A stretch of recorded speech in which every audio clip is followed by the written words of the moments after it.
સુરત શહેર પોલીસના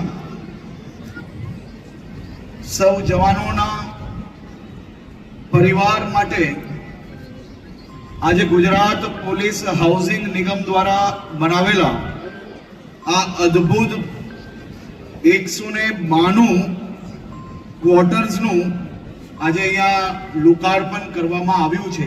એની જોડે જોડે રાંદેરના 40 સાથે સાથે આ જ ક્વાર્ટર્સમાં લાઇબ્રેરી હોય કે પછી આંગણવાડી હોય, આ બધી જ વ્યવસ્થાઓનું લોકાર્પણ આજે અહીંયાથી કરવામાં આવ્યું છે।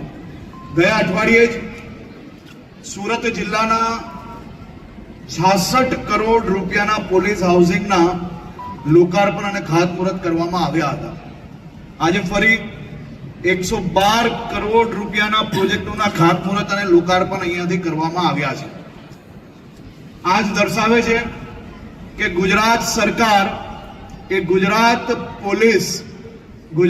પોલીસના પરિવારજનો માટે ખૂબ જ ગંભીરતાપૂર્વક કામગીરી કરી રહી છે અને આપ સૌને આપના પરિવારને વધુ સારું જીવન આપના પરિવાર જોડે આપ જીવી શકો તે પ્રકારની વ્યવસ્થાઓ બી આવનારા દિવસોમાં હજી વધુ ઝડપે આપણે આગળ વધારી રહ્યા છે।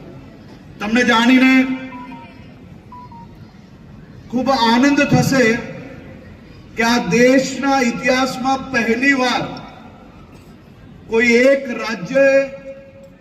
રાજ્યના બધા જ કોન્સ્ટેબલ પરિવારજનો માટે એક સાથે પોલીસ વિભાગ દ્વારા 20,000 થી વધુ મકાનો બનાવવાનો નિર્ણય લેવામાં આવ્યો છે। આપણા કરતા બમની સંખ્યામાં જે રાજ્યની અંદર પોલીસ ફોર્સ છે, ડબલ કરતાંય વધારે જે રાજ્યમાં પોલીસ ફોર્સ છે, એ બધા જ લોકોના 5-5 વર્ષના જેટલા પ્રોજેક્ટો હોય એટલા પ્રોજેક્ટ આપણે આ 1 વર્ષમાં પોલીસ પરિવારો માટે નક્કી કરવામાં આવ્યા છે।